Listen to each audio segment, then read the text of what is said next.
তোমরা যারা বর্তমানে ক্লাস 10 অর্থাৎ ১ম শ্রেণীতে পড়ছো, তোমাদের সামনেই ১ম ইউনিট টেস্ট বা ১ম সামেটিভ পরীক্ষা শুরু হতে চলেছে অথবা কিছু স্কুলে হয়তো শুরু হয়ে গেছে, ২-১ টা পরীক্ষা হয়ে গেছে। আমি কিন্তু তোমাদের ১ম সামেটিভ বা ১ম ইউনিট টেস্ট পরীক্ষার বাংলা এবং ভূগোলের সম্পূর্ণ বড় প্রশ্নের অধ্যায়ভিত্তিক সাজেশন দিয়ে দিয়েছি। তোমাদের ১ম সামেটিভে যে সিলেবাসে যে অধ্যায়গুলো রয়েছে, সেগুলো থেকে কোন প্রশ্ন তোমাদের পড়তে হবে বা কোন প্রশ্নগুলো গুরুত্বপূর্ণ তার কিন্তু ক্লাস আমি অলরেডি করিয়ে দিয়েছি বাংলা এবং ভূগোলের। আমি বলেছিলাম অন্যান্য সাবজেক্টও দিয়ে দেবো। তো সেই মতনই আজকের এই ক্লাসে তোমাদের ইতিহাসের জন্য গুরুত্বপূর্ণ প্রশ্নগুলি আলোচনা করব, যেগুলো তোমাদের ১ম সামেটিভ বা ১ম ইউনিট টেস্টের জন্য খুবই গুরুত্বপূর্ণ। তো ক্লাসটা সম্পূর্ণ করো এবং ১ম সামেটিভের জন্য তোমাদের সিলেবাসে ইতিহাস থেকে ১ম এ ৩ টে অধ্যায় আছে। কোন অধ্যায় আছে সেটা বলে দেবো। তারপরে তোমাদের কিন্তু সম্পূর্ণ সাজেশন দেবো যে কোন বড় প্রশ্ন, অর্থাৎ তোমাদের মূলত ৮ মার্কের এবং ৪ মার্কের বড় প্রশ্ন দেওয়া হবে। তো সেক্ষেত্রে তোমরা প্রত্যেক অধ্যায় থেকে কোন বড় প্রশ্নগুলো করবে, সেগুলো কিন্তু সম্পূর্ণটাই ক্লাসে আলোচনা করব। তোমরা কিন্তু নিজেদের বই অথবা খাতা নিয়ে প্রশ্নগুলো লিখে নাও। আর একটা ১ম এ কথা বলি, তোমাদের যেহেতু সামেটিভ পরীক্ষার বা ইউনিট টেস্ট পরীক্ষার প্রশ্নপত্র তোমাদের স্কুলে স্যারেরা তৈরি করেন, সেক্ষেত্রে তোমাদের স্কুলের স্যারেরা তোমাদের ক্লাসে যে সমস্ত প্রশ্নগুলো করিয়েছেন, সেই প্রশ্নগুলোর উপরে কিন্তু সবথেকে বেশি জোর দাও এবং টেক্সট বইটা ভালো করে পড়ে নাও। টেক্সট বইটা পড়ার পর তোমাদের স্কুলের স্যারেরা যে সমস্ত প্রশ্নগুলো করিয়েছেন, সেগুলোর উপরে কিন্তু বেশি করে জোর দাও। কারণ প্রত্যেক স্কুলের কিন্তু প্রশ্নপত্র আলাদা হবে। সেক্ষেত্রে তোমাদের নিজ স্কুলে যে সমস্ত প্রশ্নগুলো করানো হয়েছে, সেগুলোর উপর কিন্তু সবচেয়ে বেশি গুরুত্ব দাও। আর আমি যে প্রশ্নগুলো দিচ্ছি, সেই প্রশ্নের সাথে তোমাদের স্যারেরা যে সমস্ত প্রশ্ন করিয়েছেন, সেই প্রশ্নগুলো যদি মিলে যায়, সেগুলো কিন্তু বেশি করে জোর দিয়ে করবে। পরিষ্কার? তো আজকের ক্লাসটা শুরু করছি, বেশি কথা বাড়াচ্ছি না। তো সম্পূর্ণ ক্লাসটা করো। তো শুরু করছি। দেখো, ১ম এ তোমাদের সিলেবাসটা বলে দিই যে ১ম সামেটিভে তোমাদের ইতিহাস থেকে কোন অধ্যায়গুলো রয়েছে। ১ম এ তোমাদের অধ্যায় ১ রয়েছে, যেটা হচ্ছে ইতিহাসের ধারণা। তারপরে ২ নম্বর অধ্যায় রয়েছে সংস্কার, বৈশিষ্ট্য, মূল্যায়ন এবং ৩ নম্বর অধ্যায় প্রতিরোধ ও বিদ্রোহ। এই ৩ টে অধ্যায় থেকে কিন্তু তোমাদের প্রশ্ন হবে ১ম সামেটিভ পরীক্ষায়।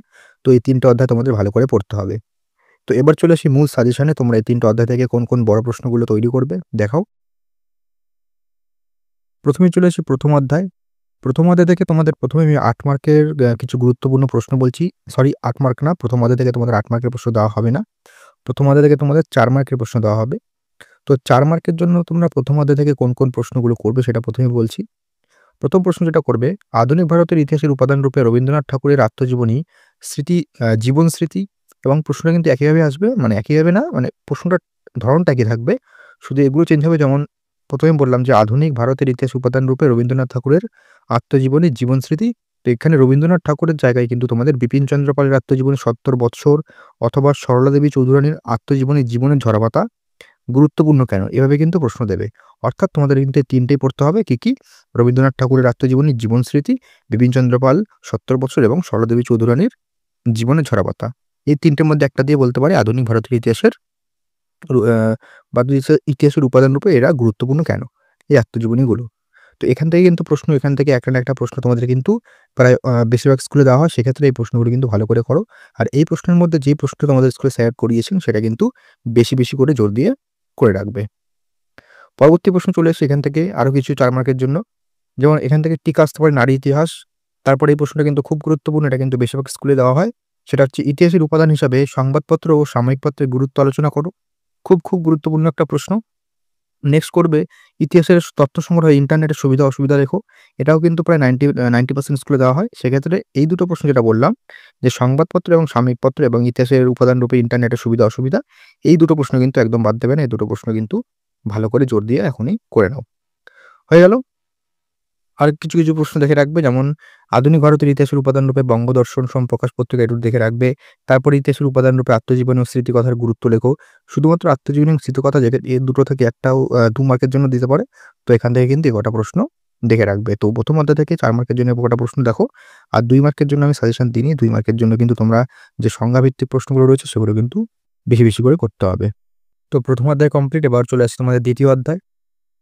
২য় অধ্যায় থেকে তোমরা কোন প্রশ্নগুলো করবে? ২য় অধ্যায় থেকে ১ম এই তোমাদের ৮ মার্কের কিছু গুরুত্বপূর্ণ প্রশ্ন বলছি। এই প্রশ্নের মধ্যে থেকে কিন্তু তোমরা অবশ্যই কমন পাবে। ১ম প্রশ্ন ৮ মার্কের জন্য, যেটা সবথেকে বেশি গুরুত্বপূর্ণ, প্রায় প্রত্যেক স্কুলে দেওয়া হয়। যেটা হলো শিক্ষা বিস্তারে প্রাচ্যবাদী ও পাশ্চাত্যবাদী বিতর্ক কি? একই সাথে উচ্চশিক্ষার বিস্তারে কলকাতা বিশ্ববিদ্যালয়ের ভূমিকা আলোচনা করো।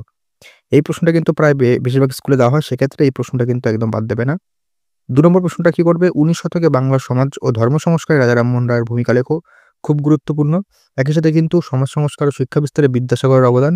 তো রাজা রামমোহন রায় এবং বিদ্যাসাগর দুটোই কিন্তু গুরুত্বপূর্ণ দেখে রাখবে। তারপর আরেকটা দেখবে 19 শতকে বাংলার নবজাগরণের প্রকৃতি। তো ৮ মার্কের জন্য তোমরা এ কটা প্রশ্ন করো। আশা করছি কিন্তু এখান থেকে অবশ্যই কমন পাবে। ৮ মার্কের জন্য কিন্তু ওই প্রশ্নের মধ্যে থেকে তোমাদের স্কুলের স্যারেরা যে সমস্ত প্রশ্ন করিয়েছেন, সেগুলো কিন্তু বেশি জোর দাও। তো ৮ মার্কের জন্য এই কটা প্রশ্ন অবশ্যই কিন্তু করতে হবে। তারপরে ৪ মার্কের জন্য কিছু প্রশ্ন বলছি। ৪ মার্কের জন্য এই প্রশ্নগুলো এখান থেকে দেখে রাখবে। যেমন হুতুম প্যাঁচার নকশা দেখবে, নীল নাটক, নীল দর্পণ নাটক। এখান থেকে একটা যেকোনো দিয়ে দিতে পারে যে হুতুম প্যাঁচার নকশা ধরো দিল, বলল হুতুম প্যাঁচার নকশা থেকে ১৯ শতকের বাংলা সমাজের কিরূপ প্রতিফলন পাওয়া যায়। এটা কিন্তু এটাও দিতে পারে যে নীল দর্পণ নাটক থেকে ১৯ শতকের বাংলা সমাজের কিরূপ প্রতিফলন পাওয়া যায়। অর্থাৎ হুতুম প্যাঁচার নকশা বা নীল দর্পণ নাটক দুটোর মধ্যে কিন্তু একটা যেকোনো তুলে দিতে পারে। তারপরে দেখবে চিকিৎসাবিদ্যার ক্ষেত্রে কলকাতা মেডিকেল কলেজের অবদান লেখো। এটা কিন্তু ৪ মার্কের জন্য খুব গুরুত্বপূর্ণ দ্বিতীয় অধ্যায় থেকে।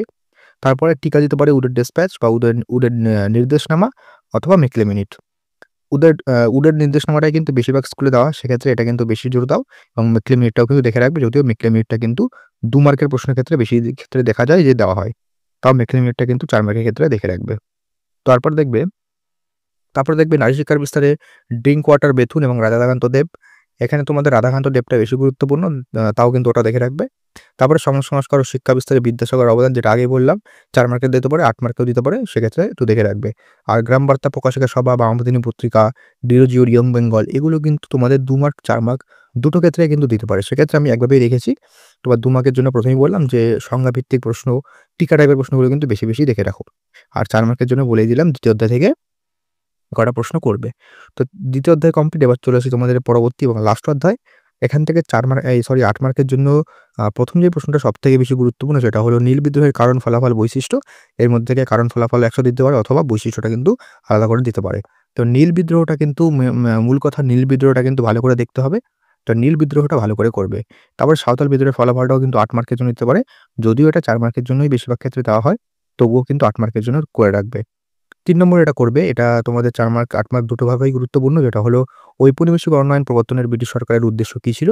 একই সাথে এই আইন প্রবর্তনের ফলে আদিবাসীদের প্রতিক্রিয়া কী ছিল? তো তৃতীয় অধ্যায় থেকে ৮ মার্কের জন্য এই ৩ টে প্রশ্ন দেখো। আশা করছি কিন্তু এখান থেকেই কমন পাবে। ৪ মার্ক চলে আসি।